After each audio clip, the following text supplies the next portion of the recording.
Chapter 1. The summons email arrived on a rainy Tuesday morning, tucked between vetting voices and the spam ad for birdseed. Mira Solano almost deleted it without opening. The Cavendish name didn't mean much to her, only a whisper of wealth and scandal she'd heard in passing from tabloids at supermarket checkouts. But as she read the contents, an urgent request to assess and rehabilitate a rare, mute hyacinth macaw heir pulsed quick, and it wasn't just the offer, it was where it came from. Cavendish Hall, a glass and stone estate that stretched across the cliffs of Halcyon Bay, rumoured to house the largest private aviary in the country. They were offering triple her usual fee and the guest wing to stay in. A cage of gold, but a cage nonetheless. 2 days later, suitcase in hand and hair tied back against the wind, Mira stood before the estate's gates, feeling utterly out of place in her thrifted jeans and worn boots. The mansion loomed ahead like a modern castle, its architecture all sharp angles and cold beauty.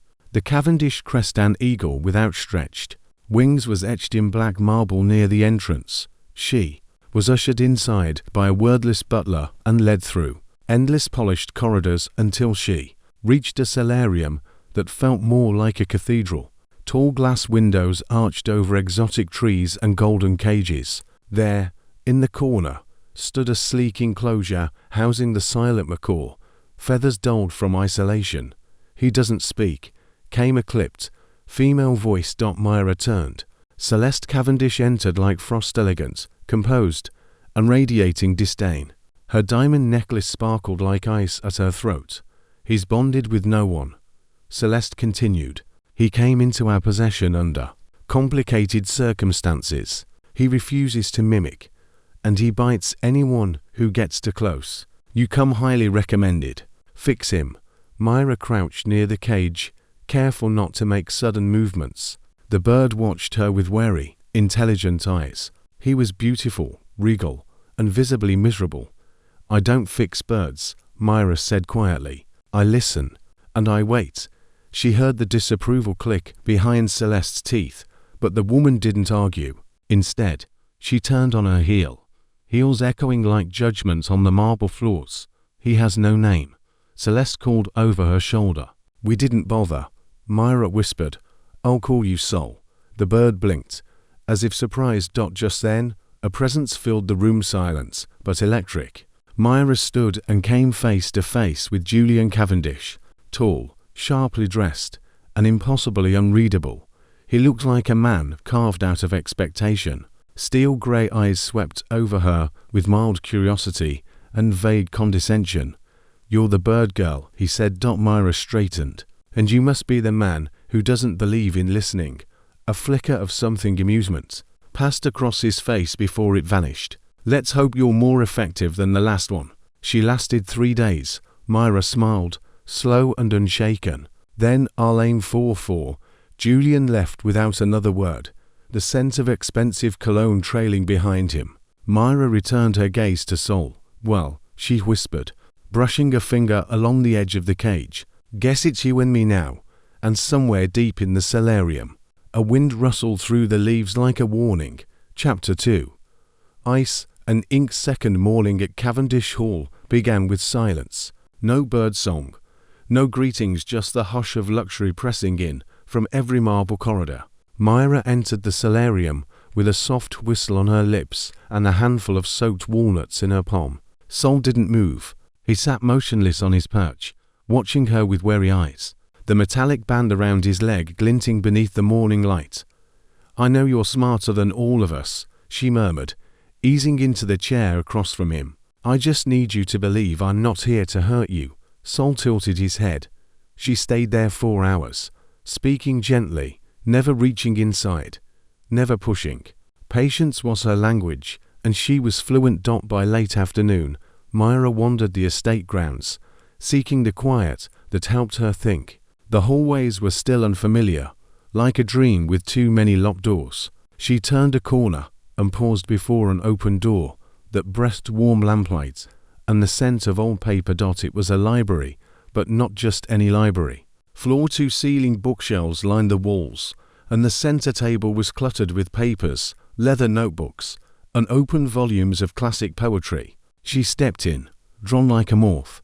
Her fingers brushed the edge of a notebook, its pages filled with slanted handwriting. She didn't mean to read, but her eyes caught on a line: the bird sings not for joy, but for memory. And the memory is always her. Mira's breath caught. The words were intimate, haunted, bleeding with emotion. She turned the page. Find what you were looking for. Julian's voice snapped her upright. He stood in the doorway, arms folded, eyes like cold metal. He was no longer wearing the perfectly tailored suit, just a crisp white shirt, sleeves rolled to the elbows, collar undone. He looked infuriatingly human. I wasn't snooping, Mira said, closing the book. I got lost. He stepped into the room with the controlled grace of someone raised on discipline and etiquette. Lost enough to read through private journals. I only read a line, she said. It was beautiful. That doesn't make it yours. Mira narrowed her eyes. Neither is the bird. But here we are. That stopped him. For a breath, something shifted in his expression, something fragile, but then it locked away again. You wouldn't understand, he muttered, grabbing the notebook from the desk and tucking it beneath his arm. Your world is simpler. No, Mr. Cavendish, she said, her voice low. My world is honest. She walked out before he could reply.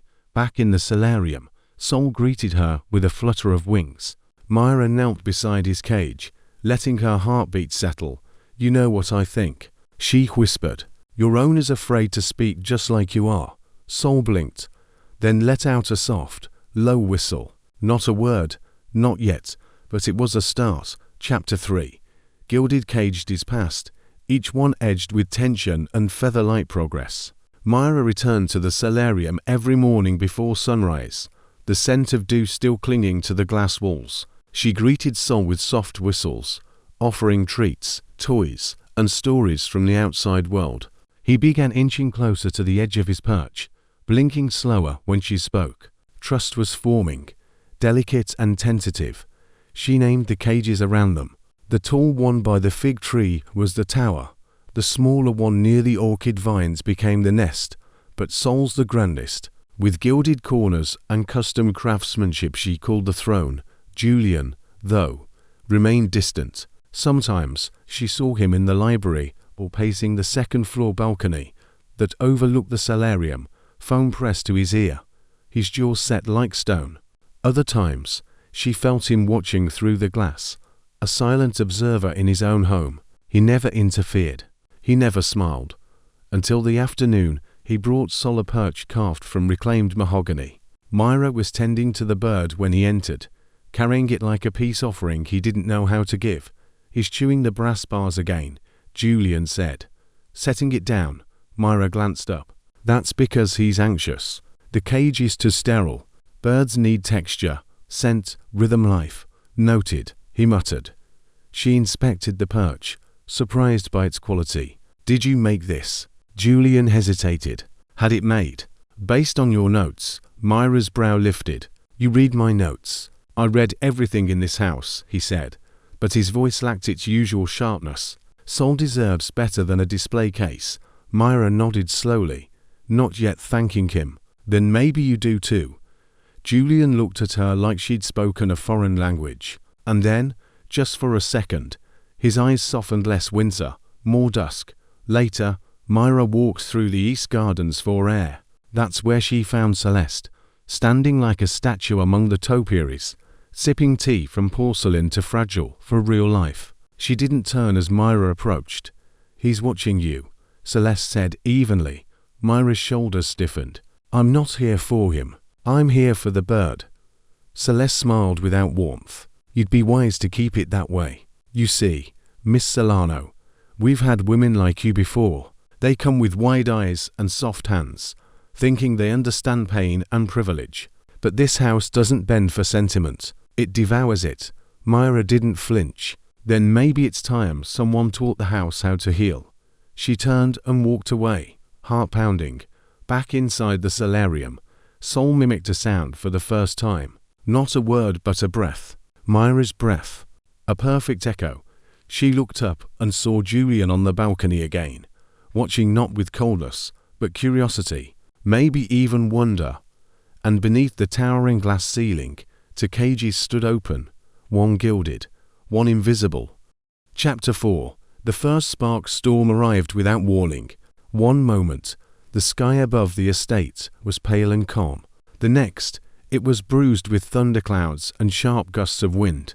Mira was in the solarium when the first bolt of lightning lit the glass walls like a flashbulb. Sol flapped anxiously, wings rustling with unease. "I know, boy," she whispered, placing a gentle hand near the cage without touching. "It's just noise. You're safe." The housekeeper appeared moments later, umbrella in hand, worrying etched across her face. "Roads flooded. The driver can't get through. You'll have to stay the night." Mira nodded, brushing damp curls from her forehead. She hadn't planned to return to her rented cottage anyway. She never left Sol alone during storms. "Can I stay near him?" "The East Wing guest room has been prepared," the woman replied. Mr. Cavendish insisted. Of course he did. Night blanketed the mansion in eerie silence. Rain tapped against the windows like restless fingers. Mira wandered, restless herself, until her steps led her back to the solarium. Sol was sleeping finally, peacefully. She didn't want to disturb him. Still, something kept her rooted in the center of the glass room, hands wrapped around a mug of too strong tea. The sound of footsteps made her turn. Julian stood at the entrance, tie gone, shirt sleeves pushed up, the storm casting flickers of shadow across his face. "You're still here. So are you." His eyes drifted to Sol, then to her. "I couldn't sleep." She gave a small, tired smile. "Let me guess you prefer control." "Storms don't listen." A corner of his mouth lifted, almost a smile. "Almost. Storms remind me that control is a myth. But I still try." Julian crossed the room and sat near her on the low bench beside a potted fig tree. They didn't speak for a long while. The rain filled the silence between them. It should have been uncomfortable. It wasn't. "I read your poetry," Mira said quietly. "Well, a line." He didn't react at first. "But then, I used to write more. Before what?" Julian stared into the dark solarium. "Before everything started mattering too much." Mira watched him, not the poised billionaire, but the tired man behind the performance. "You write like someone who's been caged."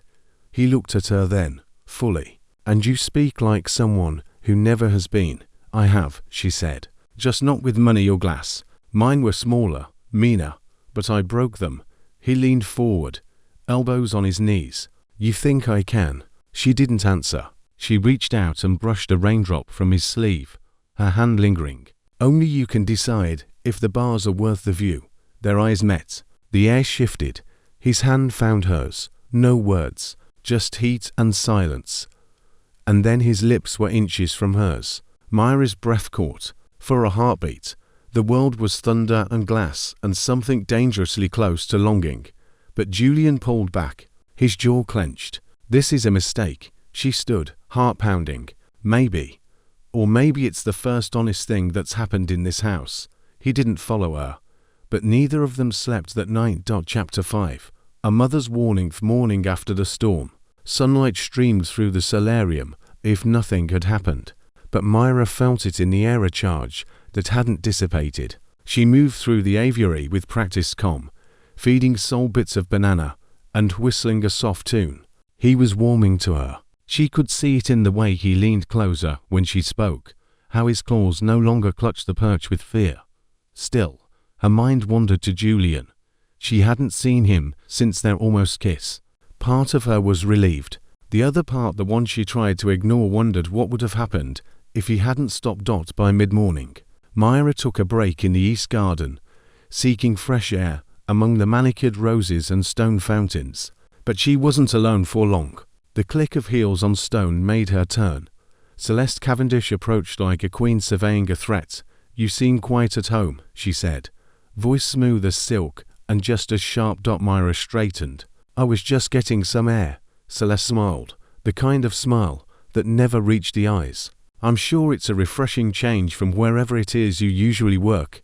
Mira didn't bite. "Birds don't care about marble floors." "Ah," Celeste said, brushing invisible dust from her cream blazer. "But people do, especially my son. There it was the reason for this ambush." "You're mistaken if you think I'm here for Julian," Mira replied, forcing calm into her voice. "I'm here for Sol."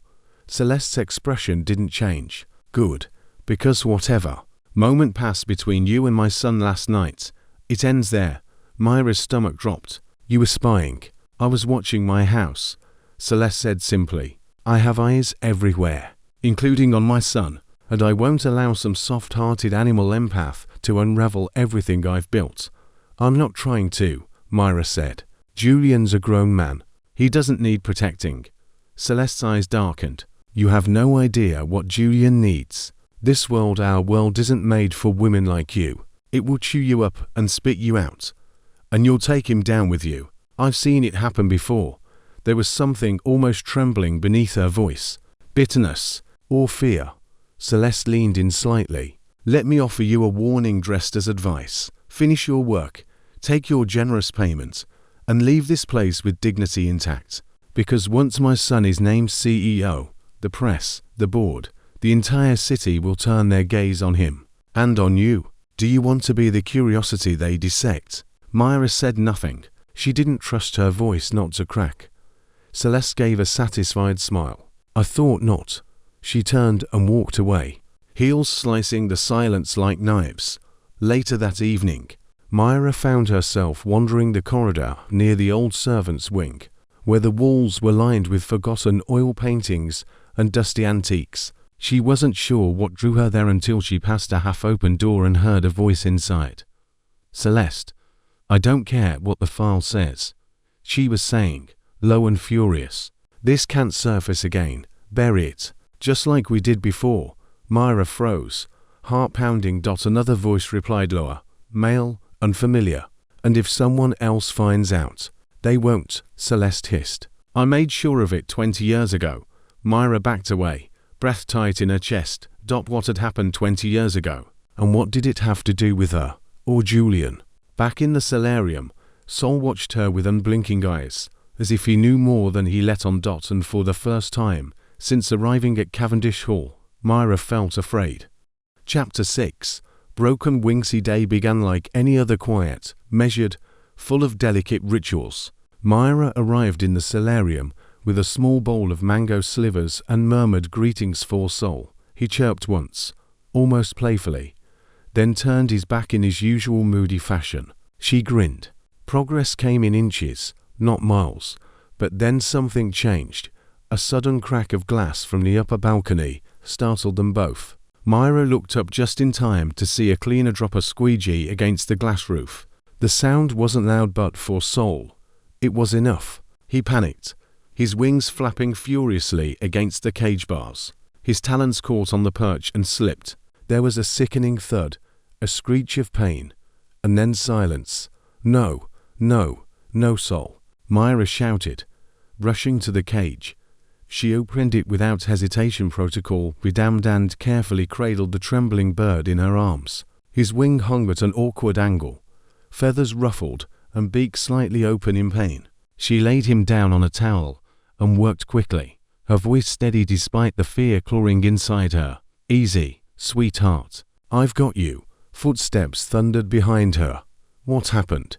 Julian's voice rang out. Urgent. Mira didn't look up. Glass noise spooked him. He panicked and fell. His wing might be dislocated. "I'll call the vet." "No time," she said firmly. "I've treated dozens of birds. I just need a quiet room and some space." Julian didn't argue. Instead, he knelt beside her and helped lift Sol onto a transport cushion, his movements surprisingly gentle. "Use my father's study. It is soft light and warmth." She met his eyes, surprised. "Thank you." In the study, surrounded by dark mahogany and silent portraits, Mira worked carefully. Julian stayed nearby, silent and still as a statue. For a man used to controlling empires, he looked entirely helpless watching her save one small life. When Sol was sedated and his wing set into place, Mira sat back, wiping her brow. "He'll recover. With rest, space, and a little luck." Julian exhaled, something deep and fragile loosening inside him. "I don't think I've ever cared about a bird before." Mira gave him a tired smile. "Then Sol's already done half his job." They sat in quiet for a moment, the tension in the room softening. Mira looked around the study rich with memories, yet curiously untouched by time. Was this your father's favorite room? Julian's gaze drifted to a photograph on the mantel, a younger man with eyes just like his, arms crossed beside a falcon perched on his glove. He used to spend hours here. He had this thing with birds-trained falcons, owls, even a toucan once. Said he liked the ones that weren't meant to be caged. Mira's heart caught. Sounds like someone I'd get along with. Julian's jaw tightened. He wasn't perfect. He loved the wrong people. Trusted the wrong ones. In the end, it cost him everything. Mira looked at him closely. Do you mean your mother? Julian didn't answer right away. His voice dropped to something raw. There was a woman. Before my mother took over the family business, he was going to leave. Said love shouldn't feel like a contract. And did he leave? No. A bitter smile. He died instead. Mira swallowed hard. I'm sorry. Julian's eyes flicked to hers. Vulnerable for just a beat. Don't be. He made his choice. And now I make mine. They sat in silence. Solace sleep between them, his tiny chest rising and falling. Outside, rain began to tap against the windows again, gentle this time. Familiar. Mira whispered, maybe the bird isn't the only one with broken wings. Julian didn't respond, but he didn't look away either. Chapter 7. The aviary waltzed garden was a dream painted in gold, twinkling lights draped from tree branches, like falling stars. String quartets played beneath the pergola, their music floating over manicured hedges and sculpted fountains. Cavendish Hall's annual gala was in full bloom, a spectacle of power and money, masks and whispers. Mira stood at the edge of the marble terrace in a borrowed gown. Midnight blue silk hugged her curves. Her hair swept up, a single feather tucked behind her ear like a quiet rebellion. She felt like an imposter. Elegant guests clinked champagne glasses and threw polite, curious glances her way. She didn't belong here, not among people who measured worth in inheritance and last names. She was scanning the crowd for an exit when she heard him. You clean up well, bird girl. Julian stood before her in a perfectly tailored black suit, his tie loose, his hair slightly tousled, as though he'd run his fingers through it one too many times. There was something in his eyes, something smoldering beneath the cool surface. And you don't look like you're pretending to hate this for once, she replied. Lips curving, he offered his arm. Dance with me. It wasn't a question. Mira hesitated, but the music shifted into a soft waltz, and the murmurs around her grew louder. She saw Celeste watching from across the lawn, a brittle smile plastered on her face. Julian, what are you doing? Mira whispered as he led her to the center of the terrace. Ending a rumor, he said smoothly, hands settling at her waist, or starting a better one. They began to dance. At first, Mira moved stiffly, her heart racing for all the wrong reasons. But then Julian leaned in, his voice low and rich against her ear. Don't look at them. Look at me. She did. Suddenly, the world faded, the murmurs, the clinking glasses, the disapproving stares. All that remained was the heat of his hand against hers, the rhythm of his steps guiding her, and the way he looked at her like she was the only real thing in a world full of artifice. You're playing a dangerous game, she said. I've played safe my whole life, he replied. It hasn't made me happy. They moved in perfect time, caught in something too electric to be denied.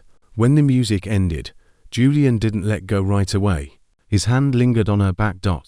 And then he pulled her into the shadows behind the terrace, into the hush of the rose garden. I shouldn't, he breathed. Then don't, she whispered, but his mouth was already crashing against hers. The kiss was fierce and aching, the kind that makes you forget where you are. Mira curled into him, her fingers tangled in his collar. The world narrowed to his lips, his breath, the hand cupping her jaw with more tenderness than she thought him capable of. When they finally broke apart, he pressed his forehead to hers. I've never felt like this, he murmured. I have, she said softly. Once, and it ruined me. Julian looked at her then, really looked. I won't ruin you, he promised, but somewhere deep inside, Mira felt the echo of a warning. Some cages weren't made of gold. Some were made of promises. Chapter 8. The 𝐦𝐨𝐫𝐞 morning light was harsh. It slanted through the solarium windows, too bright, too exposing, as if the whole house had woken up to something it wasn't ready to admit. Mira stood at Sol's enclosure, brushing stray feathers from the freshly cleaned perch, but her fingers trembled. Last night had happened. Julian's kiss still haunted her lips, fierce, real, terrifying. She hadn't imagined it, but she didn't know what it meant. Not yet.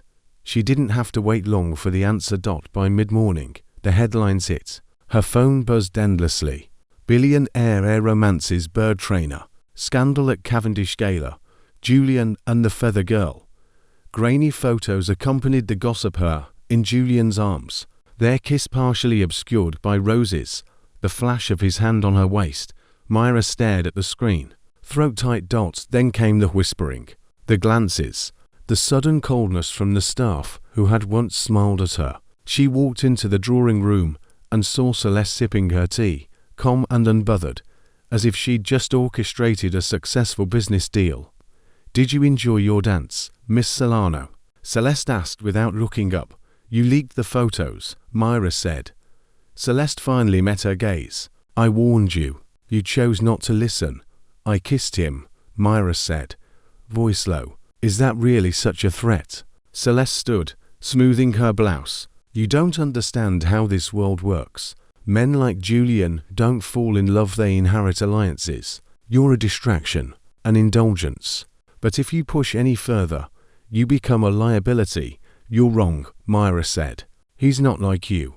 Celeste's eyes flashed. "He's exactly like me. He just hasn't accepted it yet." Mira turned and walked away, fury twisting inside her, but the damage had already begun.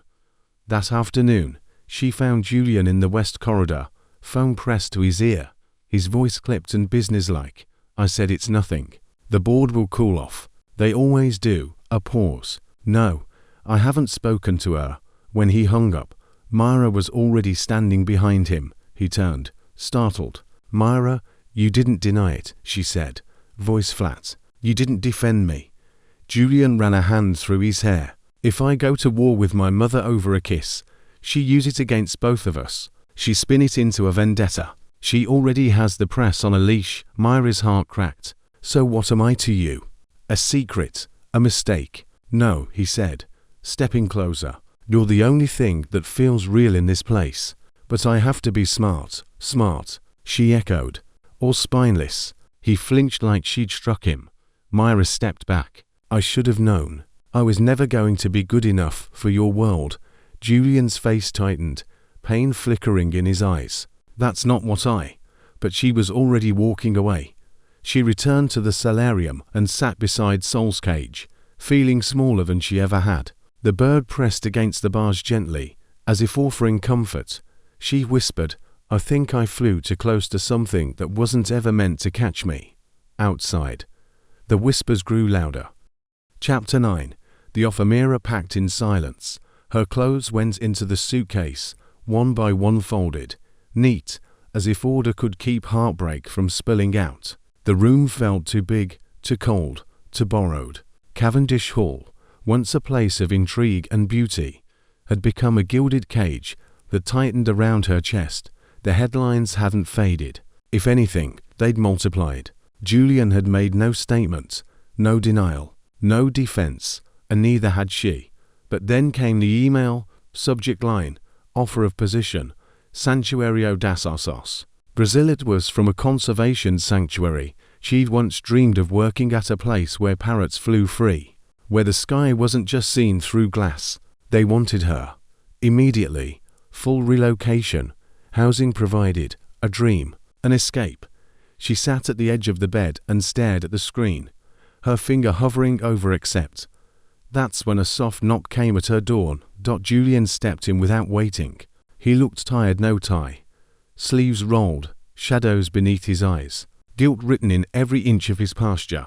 "I heard," he said, "about the offer." Mira didn't look at him. "I'm leaving." He hesitated. "Is it because of the press?" She let out a bitter laugh. "No, it's because of you." Julian stepped closer. "Mira, you didn't choose me," she said. "Not when it counted. You let your silence speak for you." I thought I was protecting you. No, you were protecting yourself. The air between them was thick with unsaid things. She wanted him to fight, to reach for her, to say what he hadn't when it mattered. But he only asked, "When do you go?" "In 2 days." Julian's jaw tightened. He nodded. "Congratulations." Mira blinked, stunned by how much it hurt to hear that from him. "I hope you find whatever it is you're looking for," he said softly. She stood, suddenly needing to move. "I was never looking for anything, Julian. I just wanted to be seen, really seen." "I see you," he said, stepping forward, but it was too late. She walked past him, her suitcase rolling behind her like a full stop at the end of a story. That night, alone in the solarium, she sat with Sol one last time. His wing was healing. He no longer flinched when she touched the cage. A single whistle escaped his beak, soft, questioning.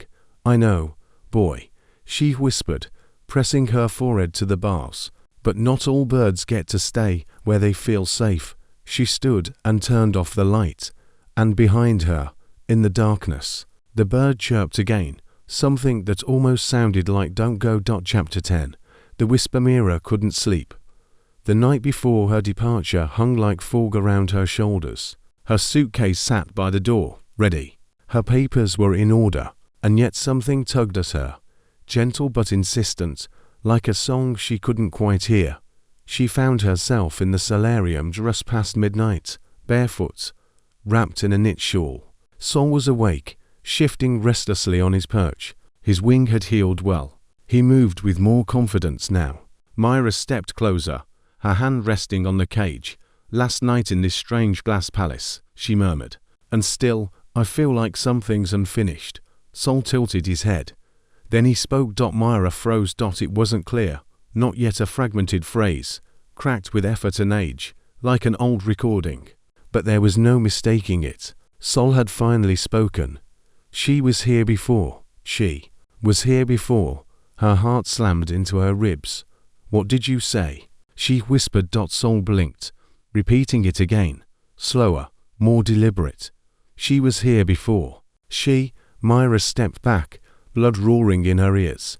The phrase wasn't random. It wasn't mimicry. It was memory. She pulled out her phone and hit record, capturing every syllable. The next morning, she played the audio for the housekeeper, Mrs. Hollings, an older woman who had worked at Cavendish Hall for decades and had always treated Mira with subtle, quiet kindness.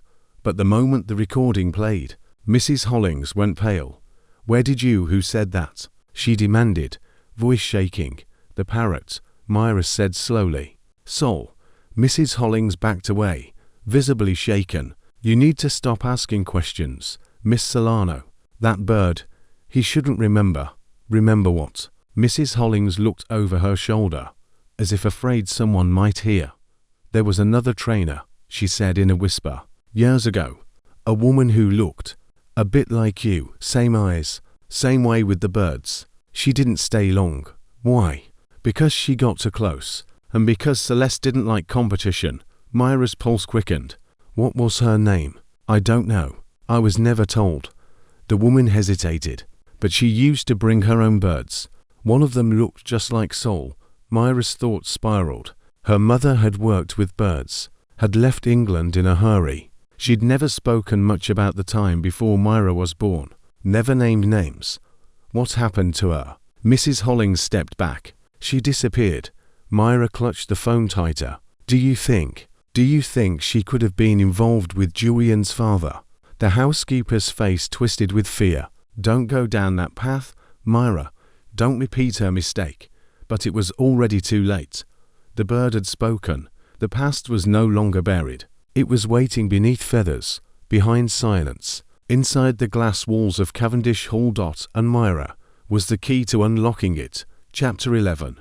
Letters in the attic of Cavendish Hall was not on any official map of the estate. It wasn't part of the guided tour Celeste occasionally allowed the press to fawn over. It wasn't even listed in the blueprints Mira had glimpsed once, tucked into a dusty folder in the library. But Mrs. Hollings, hands trembling, had slipped her a key. "If you're going to look for the truth," she'd said, Look where no one goes anymore.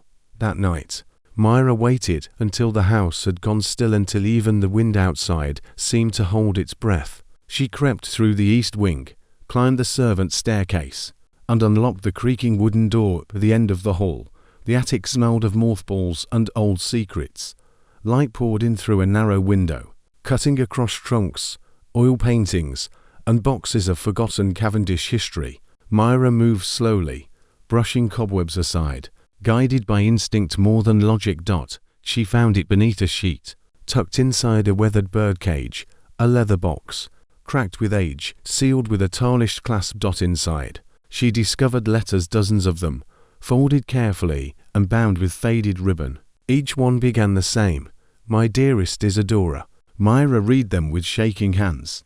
The handwriting was unmistakably Julian's father, elegant, passionate, aching with the sort of longing that could never exist in the daylight. He wrote of love, of poetry, of parrot calls at dawn, of stolen hours in the solarium, of a dream to run away with a woman he could never introduce to the board or his wife. One line burned into her memory: "Your voice teaches me what freedom sounds like. Your hands remind me of more than a name." Tears welled in Mira's eyes. At the bottom of the stack, one final letter sat unopened, its envelope worn, the seal broken long ago. "She's with child," it read. "Celeste found out. She threatened to ruin her. I've arranged for her to leave the country quietly, but I'll never stop loving her. And if the child ever returns here, I'll know. Somehow, I'll know." Mira's breath caught. She wasn't reading about a stranger anymore. She was reading about her mother. Isadora. Mira staggered back, the air thinning around her. The woman who vanished. The one who'd never spoken of her time in England. The one who hummed lullabies that sounded like birdsong. Mira remembered those melodies now, the same ones Sol mimicked when he thought no one was listening. It all fit. And suddenly, the question that had haunted her since she stepped foot in Cavendish Hall turned sharp and cold. Who was she to Julian? She ran down the attic stairs, the letters clutched to her chest, 1,000 thoughts screaming through her head. If Julian's father had loved her mother, if Mira was that child, then she in Julian. No, she whispered aloud, stumbling into the shadows of the hallway. The truth had wings, but some truths weren't meant to fly. Chapter 12. The break hallway outside Julian's private study felt like the edge of a cliff. Mira stood there, the bundle of letters pressed tight against her chest, her heart a cacophony of grief, rage, and panic. She had rehearsed what she would say, but the words didn't feel real, not anymore. Nothing did. She knocked once. Julian opened the door immediately, as if he'd been waiting. "Mira," he said, startled by her expression. "What's? Tell me the truth," she interrupted, stepping into the room and placing the letters on his desk. "Did you know?" Julian stared down at the aged pages. He lifted the top one, then another, his brow furrowed in confusion, then recognition, then something worse, dread. "I found them in the attic," she said, her voice cracking. "Letters from your father to my mother." Silence fell like a blade. Julian sat slowly, the color draining from his face. "Isadora." Mira nodded. She worked here, with the birds. "She was sent away before I was born. Celeste threatened her. I never knew why.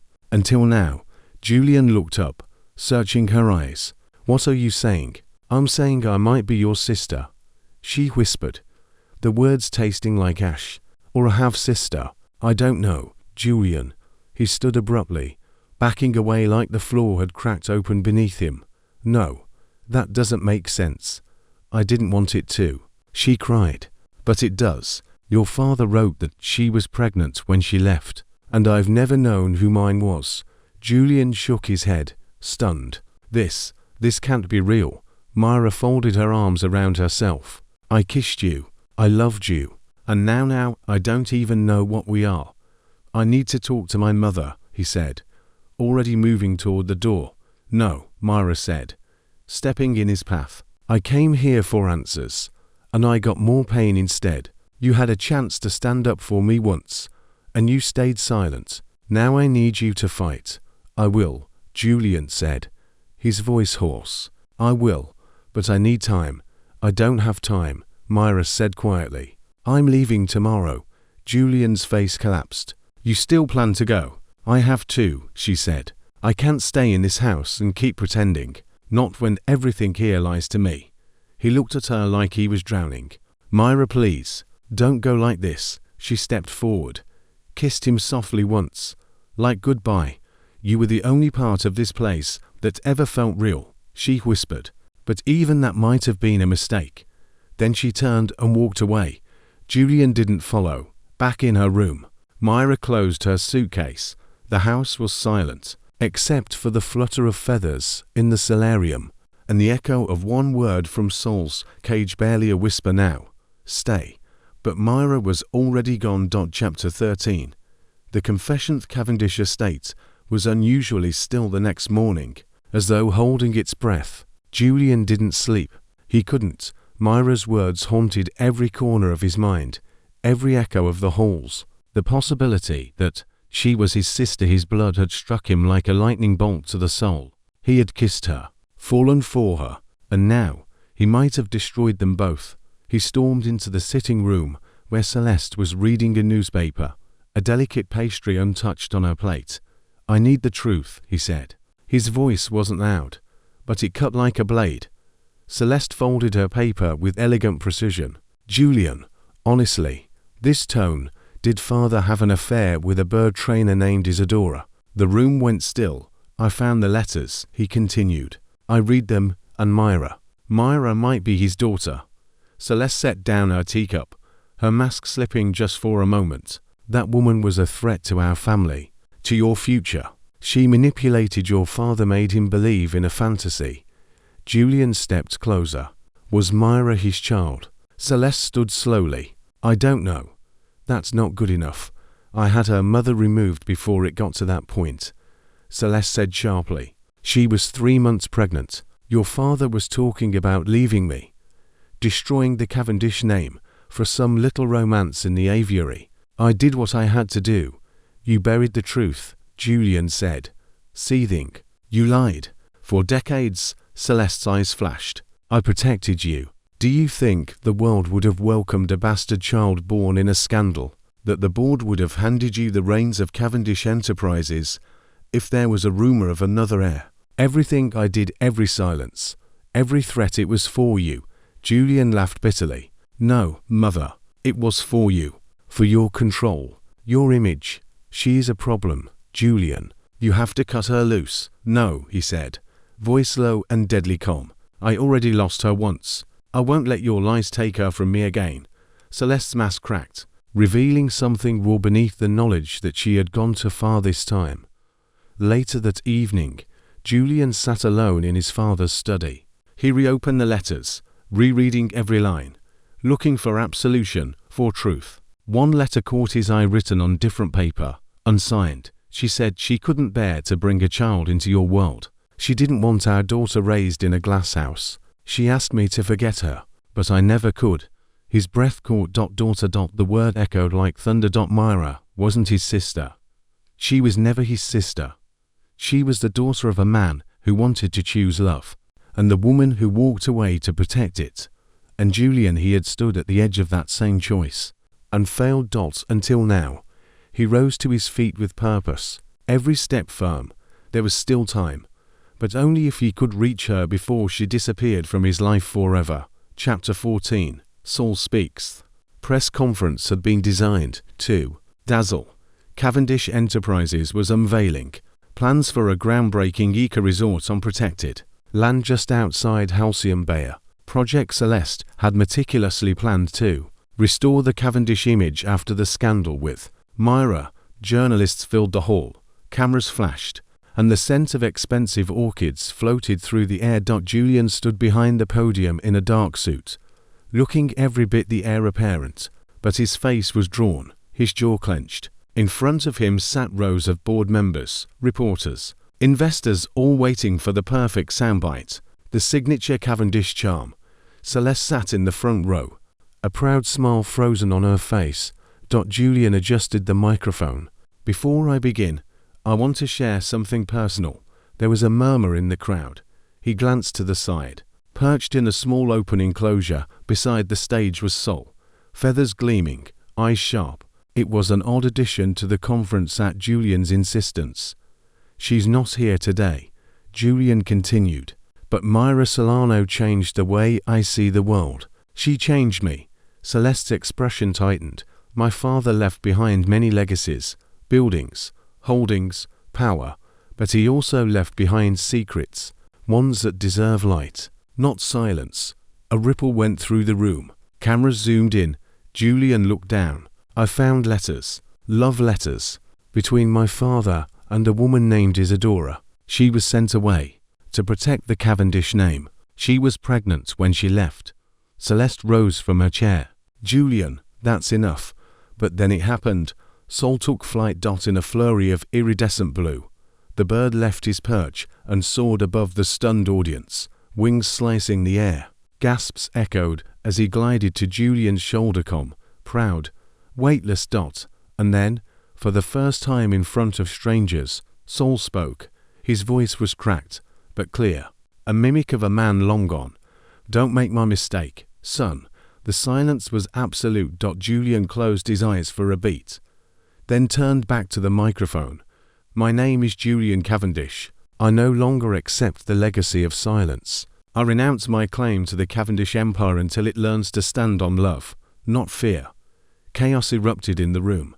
Cameras flashed. Voices shouted questions. Celeste stood frozen, her empire unraveling in the face of a single sentence. "And a bird that remembered everything." Julian turned and walked off stage. Sol still clung to his shoulder as he exited through the glass doors of the conference hall into the sunlight. Reporters chased after him, but he said nothing. He was already dialing. "Mira," he breathed when she answered. "Don't board the plane." Her silence pierced him. "I know the truth now," he said. "You're not my sister. You never were. You're Isadora's daughter, and I'm not losing you." He waited. Then her voice came through, trembling. "Where are you?" "Coming to you," he said. "This time, I choose you." And for the first time in years, the Cavendish name wasn't the weight around his neck. It was the wind beneath his wings. Chapter 15. The sky between us, skies above Brazil, were impossibly wide. Mira stood at the edge of the sanctuary's overlook, watching a flock of macaws rise into the air with wild, unrestrained joy. Below, the forest stretched in every direction, a living sea of green. Here, there were no marble floors, no gilded cages, just freedom. And for the first time in weeks, Mira could breathe. She hadn't expected him to come. Not really. But when she turned and saw Julian stepping out of the sanctuary's battered old GP suit jacket traded for a linen shirt, sleeves rolled, hair tousled by travel and humidity, her heart stuttered. He looked like he belonged, not to the world he came from, but to her. They stood a few paces apart, the heat thick between them. "You found me," she said. "I never stopped looking." She crossed her arms, trying to hold herself together. "Why now?" He stepped closer. "Because I had to let go of everything that wasn't real, and the only thing that ever felt true was you. You renounced the company," she said quietly. "I did. I walked away from the legacy," he replied. "My mother, she tried to define me by duty. But you taught me to want more." Mira blinked fast, fighting tears. "You're really here," he nodded. "Not to visit, not to run, to stay. If you'll have me." She searched his face for a hesitation. There was none. "I thought I had to leave to escape the cage," she whispered. "But maybe it wasn't the house. Maybe it was what I believed I deserved." Julian reached for her hand. "Then let's build something better, together. A life where no one owns us." A single, joyful whistle echoed above them. Sol circled once in the air before gliding down to Mira's shoulder, his feathers gleaming, his eyes bright. He let out a string of chirps, and then he sang. It was a melody Mira's mother used to hum. A song passed down through memory, through love. A lullaby that had no words, only warmth. Julian smiled. He remembers her. Mira looked at Sol, then at Julian, and finally, the sky. They kissed slowly, completely, as the birds rose around them. A burst of color and wind. Later that month, the Cavendish name quietly dissolved from headlines. In its place, A new story emerged, a sanctuary in Brazil, founded by a parrot whisperer and a reformed billionaire. No scandal, no inheritance, just flight, feathers, and freedom. And when visitors asked about the talking bird who sang love songs, Mira would smile and say, "He only speaks when it's real." And with Julian beside her, it always was.